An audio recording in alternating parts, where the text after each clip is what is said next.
大家好，我是丽姐，欢迎大家来听相亲故事，感谢大家的订阅。今天我要跟大家分享一个让人感慨万千的故事。故事的主角是来自上海的豪门千金苏锦轩和台湾知名神经外科专家陈威霆。这个故事告诉我们，缘分这东西真的是妙不可言啊。20年前，上海交通大学医学院，那是个春光明媚的4月天，校园里樱花盛开。苏锦轩抱着一摞医学教材匆匆走在林荫小道上。他今年大3，是医学院的佼佼者，家里是上海赫赫有名的苏氏医药集团。哎呀，突然一个不小心，苏锦轩被树根绊倒，书本散落一地。小心！一双有力的手扶住了他，你没事吧？抬头一看，是个戴着黑框眼镜、皮肤白皙的男生，眼睛清澈的像是能看透人心。谢谢，我没事。苏锦轩低头收拾书本，脸微微发烫。我帮你吧。男生蹲下来，一本一本地捡起书，神经外科学。你也是学医的？医学院大3。好巧，我也是。我叫陈威霆，从台湾来的交换生。我叫苏锦轩。就这样，2个医学院的天之骄子相识了。陈威霆来自台湾一个普通家庭，但凭借超强的学习能力获得了来大陆交流的机会。他温文尔雅，做事认真，很快就在医学院出了名。而苏锦轩虽然家境优渥，却没有千金小姐的娇气，反而学习刻苦，性格坚韧。之后的日子里，2人因为共同选修了神经外科实习课而渐渐熟络起来。这个缝合太难了吧？实习室里，苏锦轩对着模型懊恼地叹气。陈威霆在旁边笑道：别急，你的手法没问题，就是力度控制得不够好。他站到苏锦轩身后，轻轻握住他的手。像这样感受一下肌肉的张力，那一刻，苏锦轩的心跳加速，脸红得像个熟透的苹果。陈威霆的悉心指导让苏锦轩进步神速。而苏锦轩则经常带陈威霆去上海的各个角落品尝美食，了解这座城市的历史文化。威霆，你有没有想过毕业后去哪里发展？某天晚上，2人坐在外滩边，看着黄浦江上的灯火。我想继续深造，最好能去国外学习最先进的医疗技术，然后回台湾服务。陈威霆目光坚定，台湾虽小，但医疗水平可不差。我想为家乡的医疗事业贡献一份力量。好有志气啊！苏锦轩靠在他肩上，我爸爸说过，医者仁心，不管在哪里行医，救死扶伤才是最重要的。你呢？以后想做什么？我想接手家族企业的研发部门，开发更多能帮助病人的新药。苏锦轩说，不过在那之前，我也想像你一样，先做个好医生。在朝夕相处中，2人渐渐坠入爱河。他们有相同的理想，相似的追求，甚至连性格都是如此互补。陈威霆沉稳内敛，苏锦轩活泼开朗。锦轩，我喜欢你。在一次医学院晚会后，陈威霆终于鼓起勇气表白。我也喜欢你啊，傻瓜。苏锦轩笑着接受了他的心意。那一年，他们都22岁，年轻气盛，以为爱情可以战胜一切。然而，现实远没有爱情那么简单。什么？你交了个台湾男朋友，还是个穷学生？苏父震怒，不行，绝对不行。爸，威霆很优秀，他是交换生中最出色的一个。苏锦轩据理力争，优秀有什么用？他能给你什么？苏父冷笑，你是苏氏集团的独女，未来要接手上亿资产的人，你觉得一个台湾穷小子能配得上你吗？爸，您不能这样势利眼，我不是势利，我是现实。苏父拍桌而起，你给我分手，否则我就让他在上海待不下去。苏锦轩第一次体会到家族的力量有多么可怕。他不敢把父亲的威胁告诉陈威霆，只能默默承受着内心的煎熬。而此时的陈威霆也收到了台湾的一个重要消息，他申请的哈佛医学院神经外科专项奖学金获批了。这是一个足以改变命运的机会。锦轩，我被哈佛录取了。陈威霆兴奋地告诉苏锦轩，但这意味着我要去美国至少5年。5年，苏锦轩心头一紧。你愿意等我吗？陈威霆握住他的手，5年后我会回来娶你。苏锦轩心中五味杂陈，一方面他为陈威霆感到高兴，另一方面他知道父亲不会同意这段感情。如果陈伟霆留在上海，可能会遭到父亲的打压。如果他去了美国，至少能实现自己的梦想。去吧，这是你的梦想。苏锦轩强颜欢笑，我会等你。但他没说出口的是，他已决定为了陈伟霆的前途，主动放弃这段感情。临行前一周，苏锦轩约陈伟霆在他们初次相遇的樱花树下见面。伟霆，我们分手吧。苏锦轩直截了当地说。什么？为什么？陈伟霆震惊不已。是因为我要去美国吗？我不是说了吗？5年后我一定回来，不是因为这个。苏锦轩冷冷地说，我父亲已经给我安排了相亲，对象是扬州李家的公子，两家正好可以联姻，共创医药帝国。你在开玩笑吧？陈伟霆难以置信。前天你还说会等我，我当时只是随口说说，毕竟要5年啊，谁知道会发生什么。苏锦轩故作轻松，威霆，我们太年轻了，根本不知道什么是真正的爱情。与其互相耽误，不如各自安好。苏锦轩，你真的变了。陈伟霆眼中满是失望，我以为你跟其他富家女不一样，原来你也只在乎家族利益和金钱。没错，我就是这样的人。苏锦轩忍住眼泪，陈伟霆，祝你前程似锦，也祝我们再也不见。说完，他转身离开，泪水模糊了视线。他知道，只有这样决绝的分手，才能让陈伟霆死心，专注于自己的医学事业。陈伟霆站在原地，久久未动。最后，他摘下了一朵樱花，轻轻放在曾经两人常坐的长椅上，然后头也不回地走了。就这样，两个相爱的人因为现实的残酷，选择了分道扬镳。陈伟霆如期前往美国深造，而苏锦轩则回到了家族安排的轨道。时光如流水，转眼20年过去，陈伟霆没有辜负自己的天赋，在美国完成学业后回到了台湾，成为了台大医院神经外科的顶尖专家，专攻脑部肿瘤手术，创立了独特的陈氏微创手术法，挽救了无数垂危患者。他的医术在亚洲医学界声名远播，被称为华人脑科第一刀。虽然多次收到上海顶级医院的高薪邀请，他始终选择留在台湾，理由是要让台湾的医疗水平赶上并超越世界一流。而在上海，苏锦轩最终没有接受父亲安排的婚姻。那次分手后，他一心扑在学业上，毕业后接手了家族企业的研发部门，推动苏氏集团从简单的仿制药生产商逐步转型为创新药研发企业，使公司市值翻了数倍。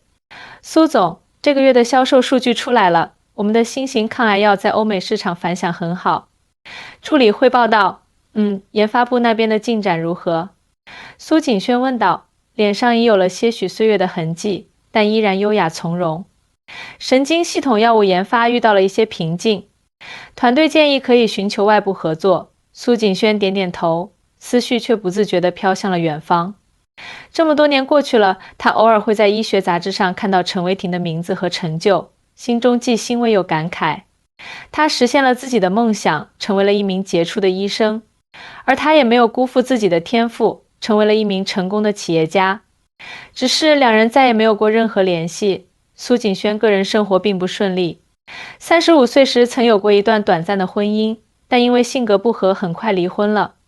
此后他一直独自生活，把全部心血都投入到了事业中。锦轩，你都40多了，也该考虑个伴儿了。多年好友李兰常常这样调侃他。算了吧，我这辈子跟事业过了。苏锦轩总是这样回答，但只有他自己知道，心底深处那个挥之不去的身影依然清晰如初。生活就像是一部残酷的电影，总在你以为平静无波时给你重重一击。苏总，不好了，夫人突然昏倒了。一天，苏锦轩正在开会，助理慌慌张张地冲进会议室。什么？苏锦轩腾地站起来，立刻送去医院。医院检查结果让所有人震惊，苏母被诊断出患有罕见的脑干胶质瘤，位置极其刁钻，上海最好的神经外科专家都摇头表示手术风险太大。苏小姐，实话跟您说，这种情况在国内几乎没有成功案例。主治医生无奈地说，肿瘤位置太特殊，稍有不慎就会损伤到脑干功能，导致终身瘫痪甚至死亡。那国外呢？有没有可能寻求国际会诊？苏锦轩急切地问。目前看来，只有少数几位顶级专家有把握做这种手术。医生翻阅着资料，美国梅奥诊所的汉森教授，德国的施密特教授，还有台湾大学医院的陈维廷医生。陈维廷，听到这个名字，苏锦轩仿佛被雷击中。是的，陈医生在这类手术上有独到的微创技术，成功率在亚洲是最高的。而且据我所知，他前段时间刚完成了一例与令堂类似的手术，非常成功。苏锦轩一时间说不出话来。命运真是爱开玩笑，20年后，他的母亲生死竟掌握在那个被他亲手推开的男人手中。我考虑一下。苏锦轩声音有些颤抖。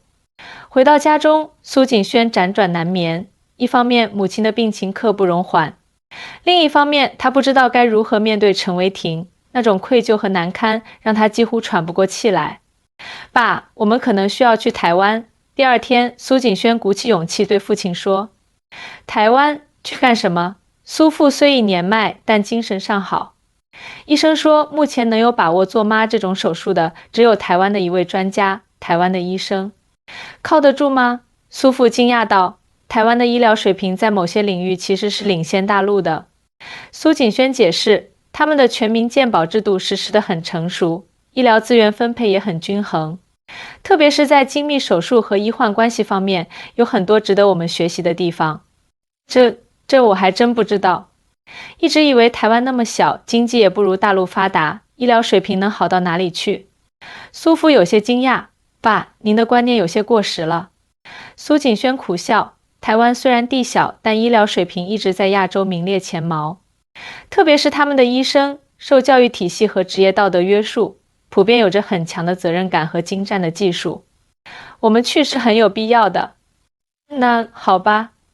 苏父终于松口，我相信你的判断。就这样，苏锦轩带着昏迷中的母亲踏上了前往台湾的飞机。20年后，他将再次面对那个魂牵梦萦又刻意遗忘的人。飞机飞过台湾海峡时，苏锦轩望着云层下蓝的透明的海水，突然想起了那天陈维廷在樱花树下失望的眼神。他不知道命运这次又会给他们带来什么样的相遇。台北松山机场下着毛毛细雨。苏小姐，我是台大医院派来接您的。一位年轻医生举着写有苏锦轩名字的牌子。谢谢，我母亲已经通过医疗专机送往医院了，情况怎么样？已经安排好了加护病房，陈主任正在查看病历和影像资料。听到陈主任3个字，苏锦轩心头一紧。台大医院神经外科中心设备先进，环境整洁，完全不输给上海的顶级医院。苏小姐，请稍等，陈主任马上就来，护士礼貌地说。苏锦轩坐立不安，不知该如何面对即将到来的重逢。他已经查过资料，知道陈维廷这些年成就斐然，不仅是台湾最年轻的神经外科主任，还曾获得亚洲医学创新奖。他甚至看到过他的照片，岁月没有在他脸上留下太多痕迹，反而增添了几分沉稳和睿智。咚咚咚，办公室门被轻轻敲响，请进。一个低沉熟悉的声音。苏锦轩深吸一口气，推开了门。门后，一个身材挺拔的中年男子站在窗前，背对着他。窗外的雨滴顺着玻璃缓缓流下，像是无声的泪。陈医生您好。苏锦轩声音有些颤抖。男人缓缓转身，目光如水般平静。他的相貌依旧英俊，眉宇间透着儒雅和坚毅，只是眼角多了几道细纹，额头的发际线也有些后移。四目相对的瞬间，仿佛时光倒流。苏小姐，好久不见。陈维廷礼貌地点头，脸上看不出任何波动。请坐，我们谈谈令堂的病情。没有寒暄，没有试探，仿佛他们只是医生和患者家属的关系。苏锦轩松了口气，又有些说不出的失落。他不知道陈维廷是真的已经忘记了过去，还是刻意保持着专业距离。根据检查结果，令堂的肿瘤位于脑干中部，直径约 3.2 厘米，已经压迫了周围的神经组织。陈维廷调出3维影像，指着屏幕上的阴影区域。传统手术方法风险极大，但我们中心开发的微血管导航手术方案可以将风险降到最低。他详细解释了手术方案，专业而冷静，完全看不出对面前这个人有任何特殊情感。手术成功率有多大？苏锦轩问。70%。陈伟霆直视他的眼睛，这已经是目前医学条件下能达到的最高水平了。我相信您的技术，苏景轩低声说，我需要您签署知情同意书。陈伟霆递过一份文件，手术安排在后天早上8点，今明2天我们会做一系列术前准备。他起身示意谈话结束。陈医生，苏景轩犹豫了一下，谢谢你。陈伟霆停下脚步，背对着他说，这是我的职责。看着他离去的背影，苏景轩终于明白，那个曾经为他痴狂的男孩已经变成了一个成熟理性的医者，而他不过是他众多患者家属中的一个。这一刻，他比任何时候都更清晰地感受到了那句话的含义，你真的变了。陈伟霆离开后，苏景轩去了重症监护室看望母亲。苏母躺在白色的病床上，面色苍白，头部已经剃了一块头发，以便明天的手术。各种监测仪器的线路连接在他身上，发出规律的滴滴声。妈，苏景轩轻轻握住母亲的手，眼泪无声滑落。这时，病房门被推开，陈伟霆带着几位医生进来查房。病人生命体征稳定，但肿瘤压迫已导致部分脑干功能减弱，必须尽快手术。陈伟霆对团队说道，声音冷静专业。就在他们准备离开时，一位护士急匆匆跑进来，陈主任，美国梅奥诊所来电，说是约好了视频会诊，我马上过去。陈伟霆转身要走，等一下。苏景轩叫住他，梅奥诊所，你还要和他们会诊吗？对，汉森教授有类似病例的经验，我想听听他的意见。你不确定自己能做好这台手术吗？苏景轩声音有些颤抖。陈伟霆转过身，目光如炬，苏小姐，在医学面前，谦卑是基本态度。我从不迷信自己的能力，而是尽一切可能为患者寻找最佳方案。这就是台湾医疗的核心价值之一，以患者为中心，而非医生的自我满足。苏景轩哑口无言，这番话不仅是对他问题的回答，更像是对当年自己家族偏见的回击。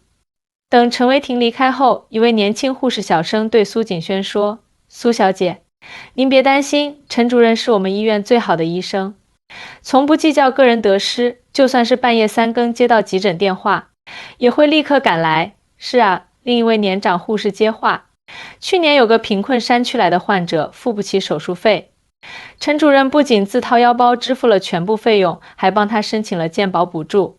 我们台湾的全民健保制度虽然不完美，但保障了每个人的基本医疗权益，不会因为经济问题让重症患者得不到治疗。苏景轩听着，心中震撼不已。他想起在上海那些没有足够医保或经济能力的患者，往往只能望而却步，或是背负沉重的医疗债务。而陈伟霆选择留在台湾，而非去美国或回上海高薪就业，或许正是看中了这里更加人性化的医疗环境。当晚，苏景轩无法入睡，一直在医院陪伴母亲。凌晨3点，他走出病房透气，无意中看到了陈伟霆的办公室还亮着灯。他悄悄走近，透过半开的门缝，看到陈伟霆正全神贯注地研究母亲的核磁共振影像，不时在电脑上进行模拟手术操作，额头上已经渗出了汗珠。这一刻，所有的心结似乎都解开了。他明白，无论过去发生了什么，现在的陈伟霆是真心想要救他母亲的性命。第二天一早，手术前的最后会诊，陈医生，我想和您单独谈谈。苏景轩鼓起勇气说，办公室里只有他们2人。陈伟霆，苏景轩突然跪了下来，求你一定要救救我妈妈。陈伟霆大吃一惊，连忙上前扶她。苏小姐，你这是干什么？快起来，不！苏景轩泪如雨下，我知道你恨我，当年我骗了你，伤害了你，但那都是我的错，与我妈妈无关，她一直很喜欢你，还曾经偷偷帮我们说过好话，只是被我爸爸阻止了。陈伟霆怔住了。什么？你是说当年的分手都是我的谎言？苏景轩痛哭流涕，根本没有什么联姻，是我爸威胁要毁掉你的前程，我才选择放手的。我知道你现在很恨我，但请你不要因为过去的事影响手术。陈伟霆慢慢扶起他，眼中闪过复杂的情绪。苏景轩，你太看轻我了。我是医生，救死扶伤是我的天职，无论患者是谁，我都会全力以赴。他停顿片刻，轻声补充：“而且我早就不恨你了。”手术室外，苏锦轩和父亲焦急等待。手术室内，陈维霆带领着精英团队开始了这场与死神的博弈。生命体征稳定，麻醉效果良好，麻醉师报告开始手术。陈维霆深吸一口气，戴上了特制的手术放大镜。手术进行了4个小时，团队成员轮换休息，只有陈维霆一直站在手术台前，全神贯注地操作着精密的手术器械。肿瘤周围血管网络复杂度超出预期，他低声说：“需要改变策略，采用分段切除法。”又是2个小时过去，手术进行到关键时刻，血压下降，心率不稳，监测仪器突然发出警报，准备肾上腺素。陈维霆沉着应对，手中的动作丝毫不乱。手术室外，听到紧急声音的苏锦轩几乎晕倒，被父亲搀扶着坐下。锦轩，坚强点。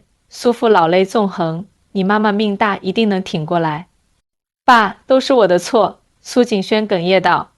如果当年我坚持自己的选择，或许威霆早就回上海工作了，妈妈也不会等到病情这么严重才能得到最好的治疗。不，是我的错。苏父叹息，我太固执了，看不起台湾的医疗水平，觉得人家台湾小地方能有什么好医生。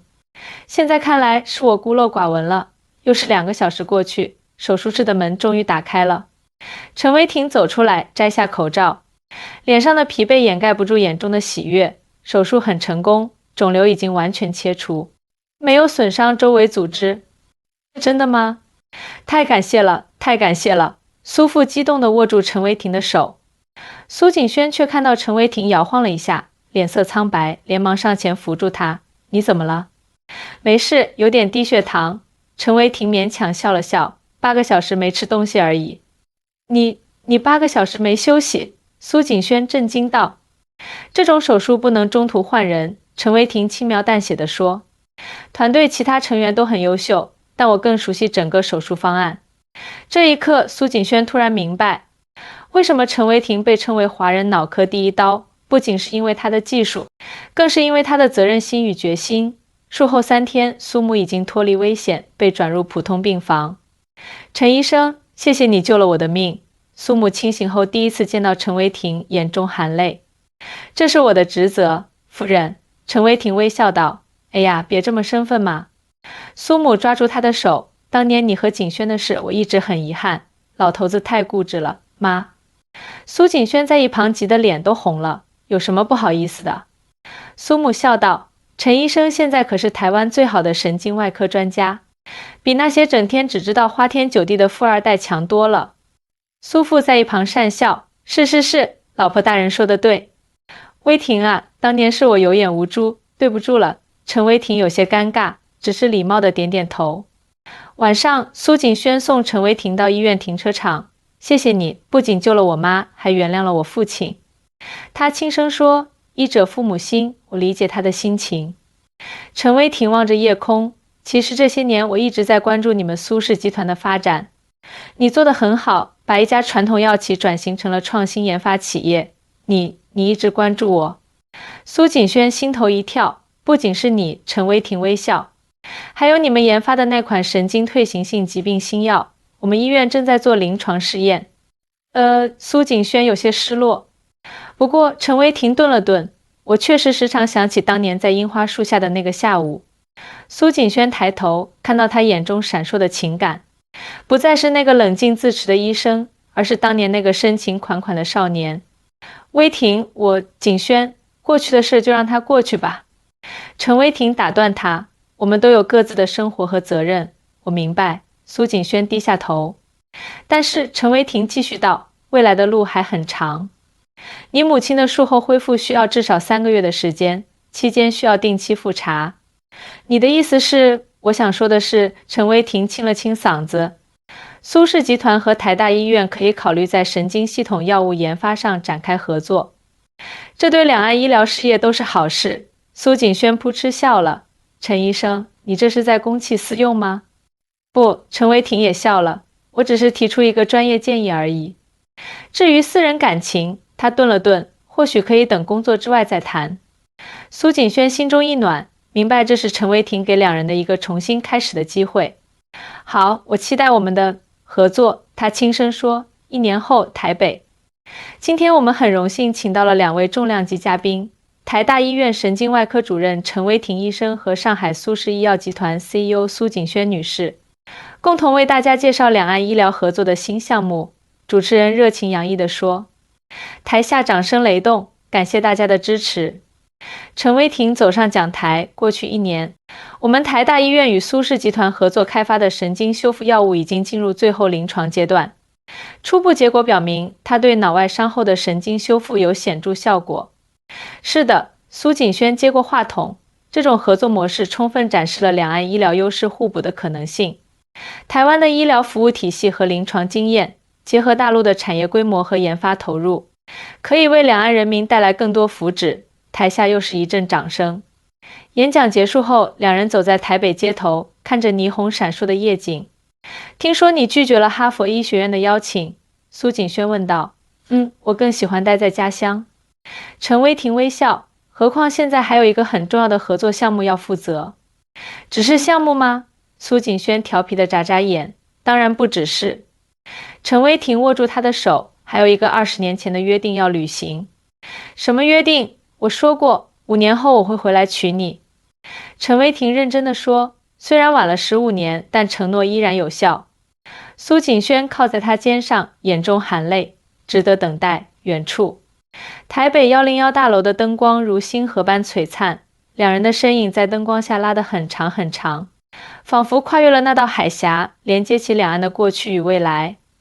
命运就是这样神奇，当你以为已经失去了一切，它却在不经意间把最珍贵的礼物又还给你。而爱情，无论经历多少风雨，始终是那个让人愿意等待、愿意跨越重重障碍的理由。